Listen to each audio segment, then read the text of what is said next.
First, I'm drawing the horizon line and marking the vanishing points.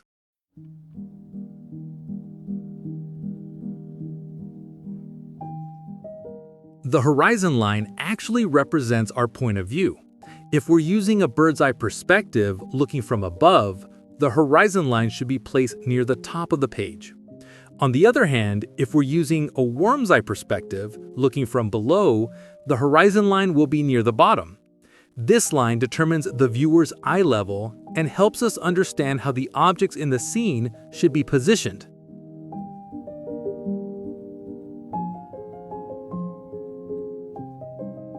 I use loose sketch lines to comfortably determine where the buildings and the road will go.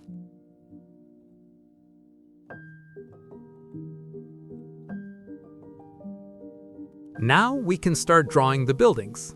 While creating our first buildings, we can think of them as boxes of different heights. Later, we'll go step by step and add more details.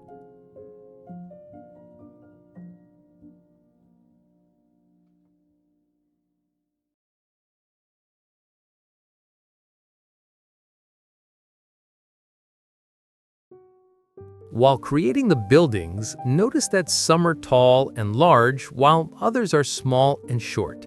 This variation helps you achieve a more natural and realistic cityscape.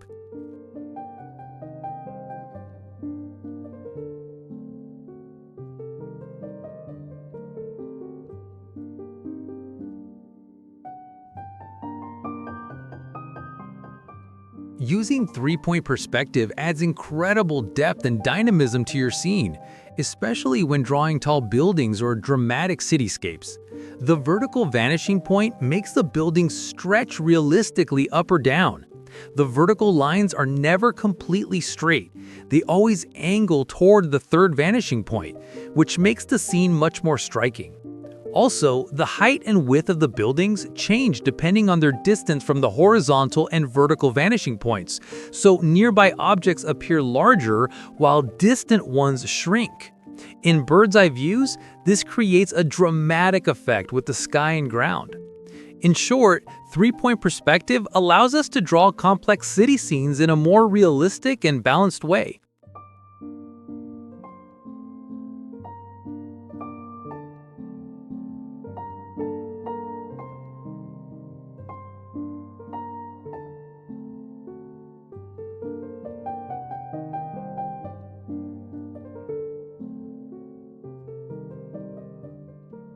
I continue placing the boxes at different heights.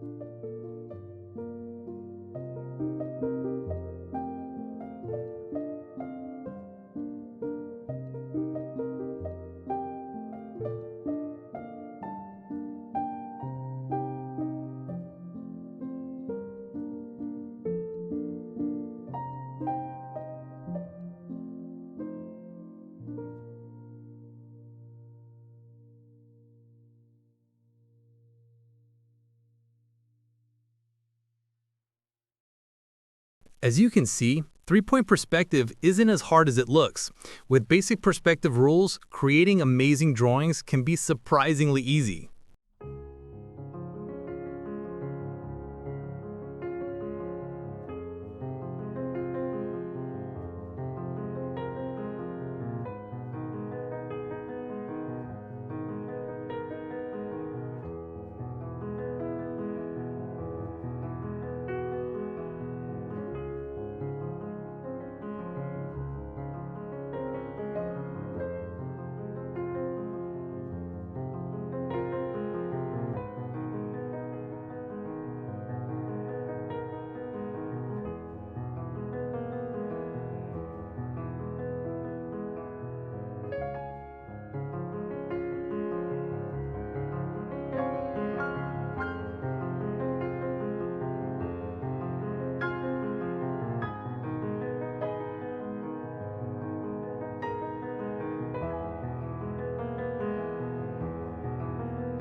I finished the main sketches of the buildings in the center of my drawing, And now I'm working on the buildings on the other side of the road.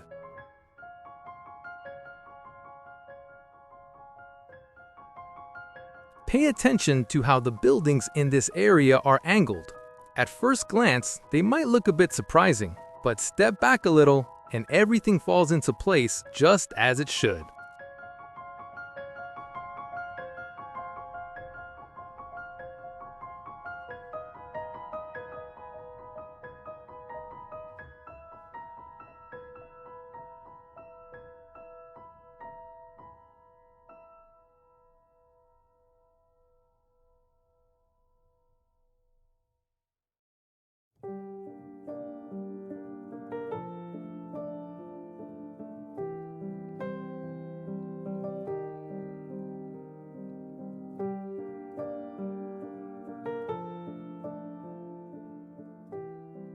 After sketching the main roads and bridges, I can now start refining the lines with my technical pen. My most frequently used technical pen is 0.2. I use it both to refine the lines and to add texture to the drawing with hatching.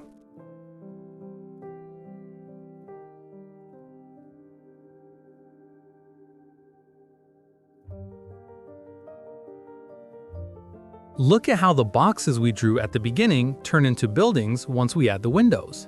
In the next step, with textures, they'll look even more realistic.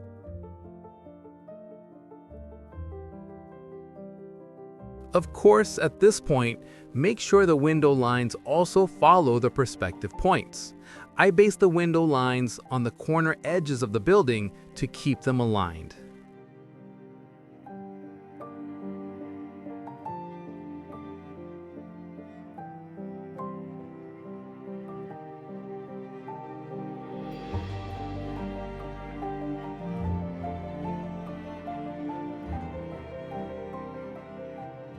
Finally, I define the road lines and clean up the remaining pencil marks.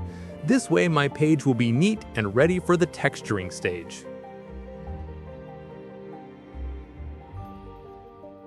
At this stage, one very important thing is the direction of the light. All the shadow tones will be adjusted according to this, and in my drawing, the light is coming from the top right. The areas that don't receive light need to be in darker tones.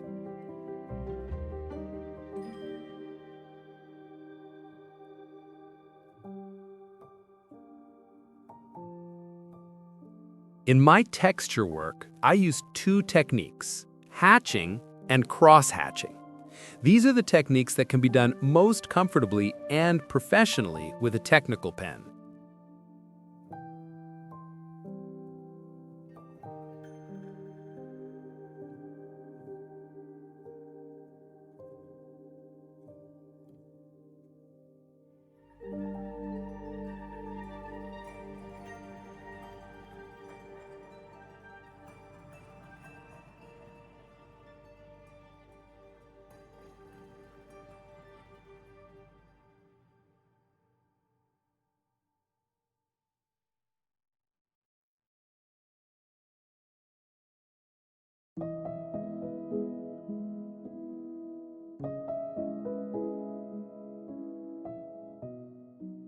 This drawing really isn't as difficult as it looks. Once you learn the special techniques, everything feels much easier and more comfortable.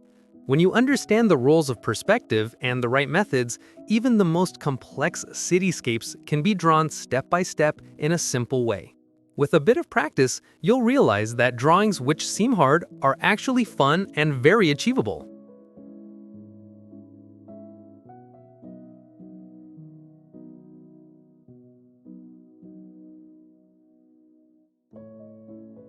Now let's bring this city to life and add some cars to the roads.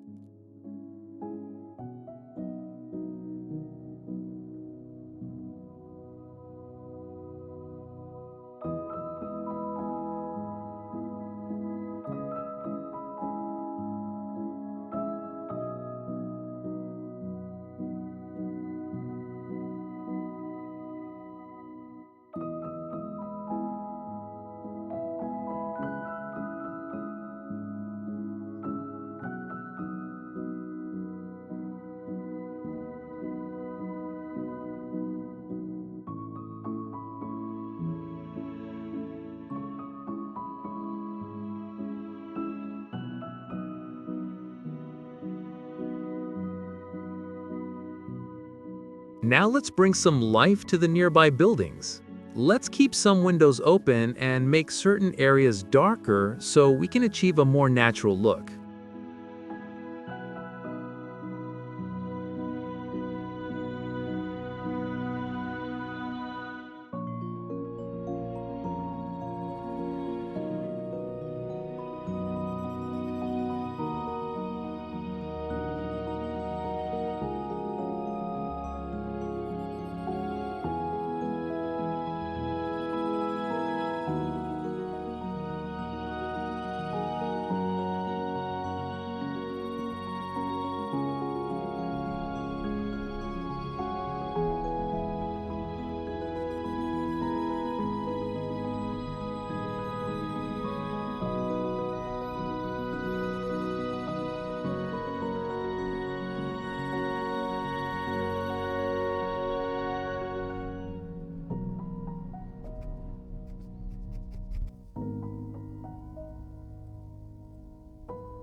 Thank you for watching up to this point. Normally, I would have ended the video here, but today I wanted to try something different. Let's see together how the result changes when I use India ink.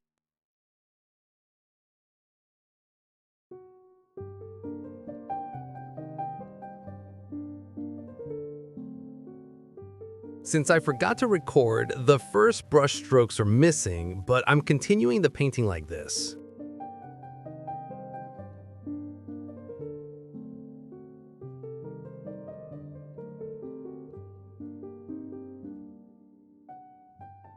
After placing the India ink on my palette, I dilute it with water to adjust its intensity.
Thank you so much for watching. Do you think using India ink was a good idea? What do you think about the result? I'd love to hear your thoughts, so be sure to leave a comment. Goodbye!